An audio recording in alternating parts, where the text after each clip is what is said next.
అందులో వాణిశ్రీ ఆయన. మాకు కొత్త డ్యాన్సులు, అప్పుడు కొంచెం కొత్త వాళ్ళంతా వచ్చారు. మన మహమ్మద్ రఫీ పాటలు, పిబి శ్రీనివాస్ ఇక్కడ పాడడం ఇవన్నీ ఉండేవి. దాంతో రామారావు గారు స్టైల్ కొంచెం మార్చుకోవాల్సి వచ్చింది. ఎక్కడికక్కడ ఆయన మార్చుకునేవాడు కాబట్టే నిలబడ్డాడు రంగంలో. ఊరికి అదే పట్టుకుని వేలాడితే ఉండడు ఎవడో ఇక్కడ. అది నేర్చుకోవాలి నిజంగానే. ఆ జీవిత చక్రం సినిమాలో వాణిశ్రీతో కలిసి ఆయన డ్యాన్స్ చేస్తారంటే మామూలు పాట కాదు అది. కళ్ళల్లో కళ్ళు పెట్టి చూడు ఓ లమ్మి, కళ్ళల్లో కళ్ళు పెట్టి చూడు అని ఎగురుతాడండి. తాడేపల్లిగూడెం కృష్ణా బాలాజీ టాకీస్లో ఆ సినిమా చూస్తూ కుర్చీ మీద ఎగిరిన వాళ్ళలో నేను ఒకడిని.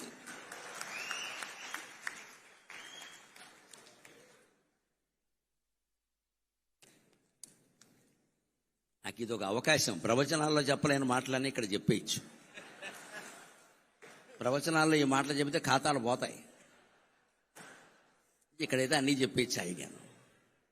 తాడేపల్లిగూడెం కృష్ణా బాలాజీ టాకీస్లో జీవిత చక్రం సినిమా చూడడం కోసం కాలేజీ గడుతున్నామని ఇంటి దగ్గర అబద్ధం చెప్పి 8:30కే వచ్చేసి అక్కడ రిజర్వ్ టికెట్ కోసం చెయ్యి విరగొట్టుకున్న వాళ్ళు నేను ఒకన్నాను. కృష్ణా బాలాజీ టాకీస్, ప్రభాత టాకీస్ అని 2 ఉంటాయి. అందులో సినిమాలు వస్తే మాకు కోపంగా ఉంటుంది. వెంకట్రామ టాకీస్, విజయ టాకీస్ ఉన్నాయి. అవి కొత్త టాకీసులు, అందులో రావాలని కోరుకుంటాం. కానీ ఈ సినిమా అందులో ఇచ్చా. అయినా సరే మా ఇంటి ఓడో, పైగా మా పశ్చిమ గోదావరి వాళ్ళు ఎన్టీ రామారావు అనరండి, ఎంటి ఓడో అంతే లెక్క. మా ప్రేమ మాది, మా ఇంటి ఓడో మా సినిమా.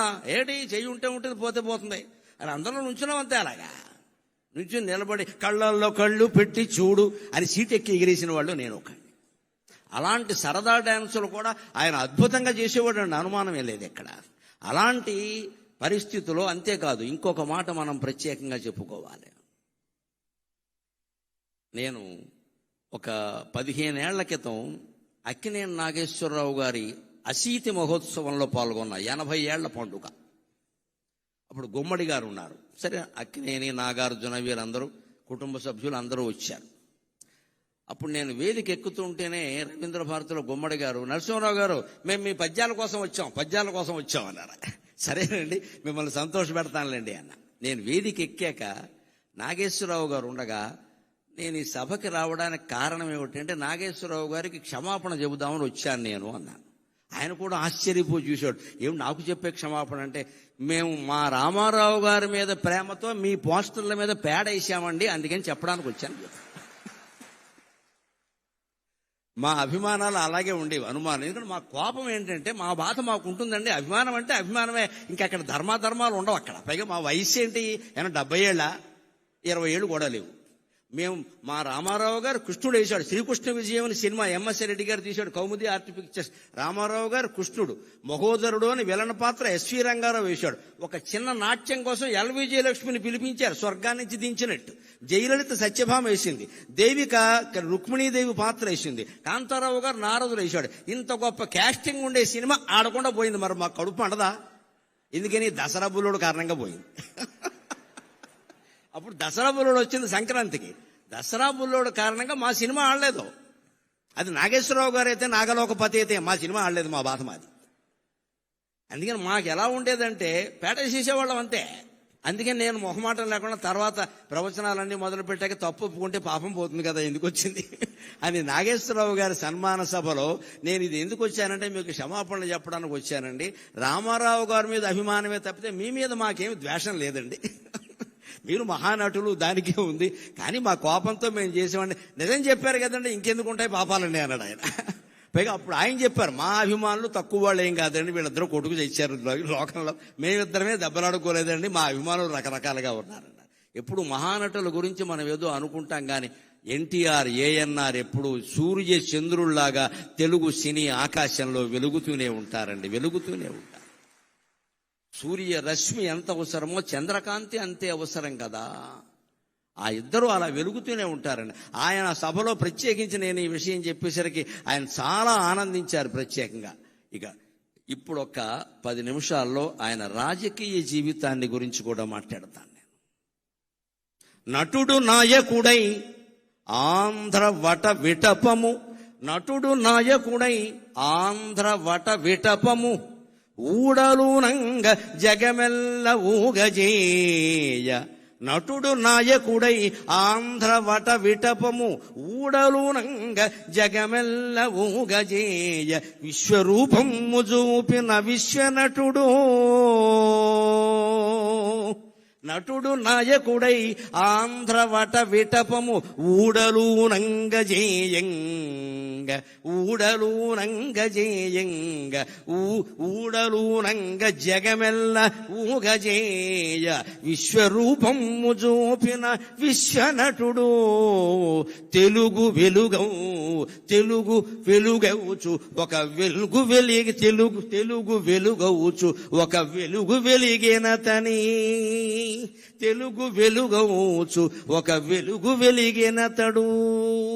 తెలుగుకే వెలుగుగా ఒక వెలుగుగా మిగిలిన మహానుభావుడు నటుడు నాయకుడు అయ్యాడు. ఆ రోజు 83లో ఆయన రాజకీయ రంగ ప్రవేశం చేసి వెడుతుంటే ఒక సందర్భంలో నేను విన్నాను, నా కళ్ళతో చూడకపోయినా ఈయనకి ఇంత దీక్ష ఉంటుందా అనుకున్నాను. అన్నం తినేవాడు కాదు, సార్ ఆ చైతన్య యాత్రలో అన్నం తినేవాడు కాదు, కానీ ఆరోగ్యం చెడగొట్టుకోలేదండి. రామారావు గారి నుంచి ఈ యువతరం నేర్చుకోవాలి.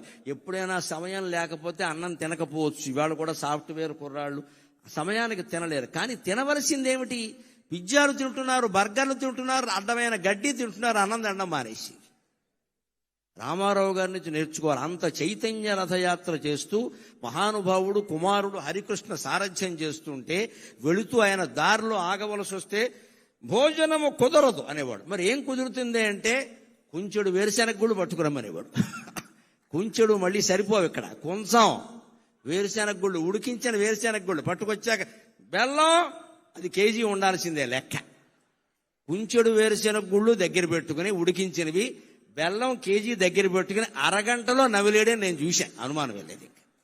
అలా కాపాడుకున్నాడు ఆయన ఆరోగ్యాన్ని. ఇవాళ నేర్చుకోవాలి. ఇవాళ అన్నం తినే సమయానికి అడ్డమైన గడ్డి తింటారు, ఆ తర్వాత అన్నం మానేస్తున్నారు, కడుపులో మండిపోతుంది. ఏం తినాలి? పుష్టి కలిగించే ఆహారం తినాలి.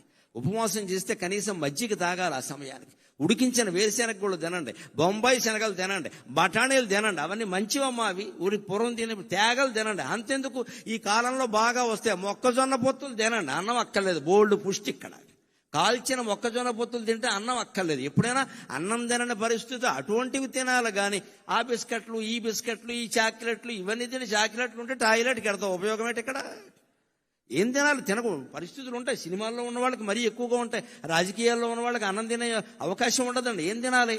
ఆరోగ్యం చెడిపోంది తినాలి. అందులో కూడా ఆయన క్రమశిక్షణ ఏమిటంటే అలా ఉడికించిన వేరుశెనగ గుళ్ళు బెల్లం లాంటి ఆహారం తినేవాడు తప్ప బయట ఏదో పట్టుకురమ్మని తినేవాడు కాదండి. నియమం అంటే నిష్ఠే, నియమం అంటే నియమమే, నిష్ఠ అంటే నిష్ఠమే. ఆయన నుంచి అది మనం నేర్చుకోవాలి. ఆ రకంగానే రాజకీయ జీవితాన్ని గడిపాడు. ఇంకొక మాట మనం చెప్పుకోవాలి. తెలుగుతనం, తెలుగు జాతి అంటే ఆయనకి ఎంత ఇష్టం అంటే ఆచరించి చూపించాడు. 89 నుంచి 94 వరకు ఆయన ప్రతిపక్షంలో ఉన్నారు. ప్రతిపక్ష నాయకుడుగా ఆయన పాత్ర ఆయన చేశాడు. నేను అసెంబ్లీకి రాను అని మాట్లాడలేదు, వచ్చాడు ఆయన ఖచ్చితంగా. స్పీకర్ గారు ఉండగా చెప్పుకోవలసిన మాట. ఆయన వచ్చాడు. అంత మహానటుడు, అంత మహానాయకుడు ఓడిపోయిన దశలో కూడా అసెంబ్లీకి వచ్చాడు. ఆయన కర్తవ్యం ఆయన నిర్వర్తించి ఇటువంటి వాళ్ళందరినీ నడిపించాడు ఆయన శుభ్రంగా. ఆ దశలో కూడా ఆయన మనోధైర్యాన్ని కోల్పోలేదండి. అంతేకాదు ఆత్మాభిమానాన్ని కోల్పోలేదు, ఆంధ్రాభిమానం కూడా కోల్పోలేదు. 91లో పివి నరసింహారావు గారు నంద్యాలలో పోటీ చేస్తే తెలుగువాడు ప్రధానమంత్రి అవుతున్నాడు, మేం పోటీ పెట్టాం అన్నాడమ్మా అన్నాడమ్మా అన్నాడమ్మా అన్నాడమ్మా అన్నా అన్నా అన్నాడమ్మా అన్నాడమ్మా. మరొక మొగాడు ఉన్నాడా? మరో మనిషి ఉన్నాడా? ఎంత స్వార్థం ఇవాళ రాజకీయాల్లో, ఎంత స్వార్థం. సానుభూతి చూపించవలసిన చోట కూడా పోటీలు పెట్టేస్తున్నారే. ఆయన శుభ్రంగా ఆయన నిలబడితే పివి నరసింహారావు గారి పరిస్థితి వేరుగా ఉండేది. చాలా కష్టం నెగ్గడం అది. అందులో సానుభూతి ఉంది ప్రజలకి, ఈయన పట్ల చాలా సానుభూతి ఉంది. ఈయన ఓడిపోయాడని ఏమవుతాడో తెలియదు, కానీ తెలుగువాడు ఇంతకాలానికి ప్రధానమంత్రి అవుతున్నాడు, నేను అడ్డుపడను, మా తెలుగుదేశం పార్టీ తరఫున పోటీ లేదు అని ప్రకటిస్తే నంద్యాలలో ఎప్పటికీ చెరిగిపోని మెజార్టీ వచ్చింది పివి నరసింహారావుకి. ఎన్టీ రామారావు దయ వల్ల వచ్చింది, ఎన్టీ రామారావు దయ వల్ల వచ్చింది. ఔదార్యం అంటే అది, ఔదార్యం అంటే అది. ఆయన సంచలనాలు చేశాడు, సరదాలు చేశాడు. సంచలనాలు చేశాడు, సరదాలు చేశాడు. రాజకీయాల్లో ఉండగా నిజంగా కార్టూనిస్టులందరికీ రోజు మ్యాటర్ దొరికింది అంటే ఎన్టీ రామారావు దయ్యానండి. ఏదో ఓ చలోక్తి విసిరేవాడు, ఏదో పని చేసేవాడు, అందులో ఆవేశమో ఆవేదనో ఏదో ఉండేది. దాని మీద వీళ్ళు జోక్ వేసుకునేవాళ్ళు. ఆయన దగ్గరికి వెళ్ళి ఎవరన్నా చూస్తే పోన్లేవయా వేసుకొని ఈ విధానికి వాడు బతుకుతాడు, లేకపోతే వాడు కార్టూన్ ఎవడో చూస్తాడనేవాడు తప్ప కక్షలు తీర్చుకునే, మీడియా మీద కక్ష తీర్చుకునే ప్రయత్నం రామారావు చేయలేదండి ఎప్పుడు కూడా. దాన్ని చాలా తేలిగ్గా, చాలా ఎన్ని కార్టూన్లు రామారావు గారి మీద వచ్చిన వ్యంగ్యమైన కార్టూన్లు మరి ఏ నాయకుడి మీద రాలేదండి. ఈనాడు శ్రీధర స్వతంత్రించి ఎంత సరదాగా వేసేవాడు, అవన్నీ సరదాగానే తీసుకున్నాడు ఆయన. అంతేకాదు ఇంకొక మాట చెప్పుకుని మనం సెలవు తీసుకుందాం. ఒక ప్రాంతీయ పార్టీ నాయకుడై ఉండి ఆంధ్రప్రదేశ్ అనే ఒకే ఒక రాష్ట్రానికి కొంతకాలం మాత్రమే ముఖ్యమంత్రిగా ఉండి నేషనల్ ఫ్రంట్ ఏర్పాటు చేసి కన్యాకుమారి నుంచి కాశ్మీర్ వరకు భారతదేశాన్ని ఏకం చేసి ప్రతిపక్షాల కూటమిని ఏర్పాటు చేసిన మహానుభావుడైన సామాన్యమైన విషయం కాదు నేషనల్ ఫ్రంట్. పైగా ఇప్పుడు ప్రతిపక్షాలు కలుపుతున్న వాళ్ళు కూడా సాధించలేని విజయం ఆయన సాధించారు. అయ్యన్న పాత్రుడు గారికి నాకంటే బాగా తెలుసు ఈ విషయాలని. బీజేపీ కమ్యూనిస్టులు ఎప్పుడైనా కలుస్తారండి? అసలు సాధ్యమేనా అది? ఎవరైనా కలుస్తారు కానీ బీజేపీ కమ్యూనిస్టులు కలుస్తారా?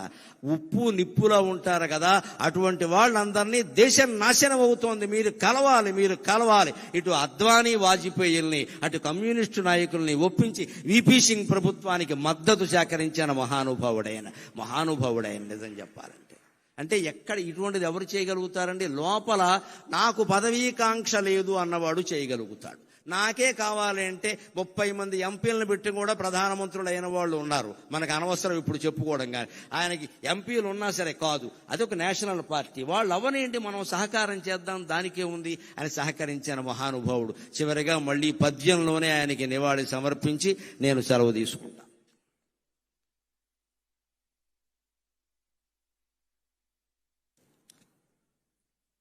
విశ్వఖ్యాత నట ప్రపంచ. రామారావు గారి సంతోషించాలి అంటే మంచి సమాస ధాటితోనే ఉండాలి పద్యం.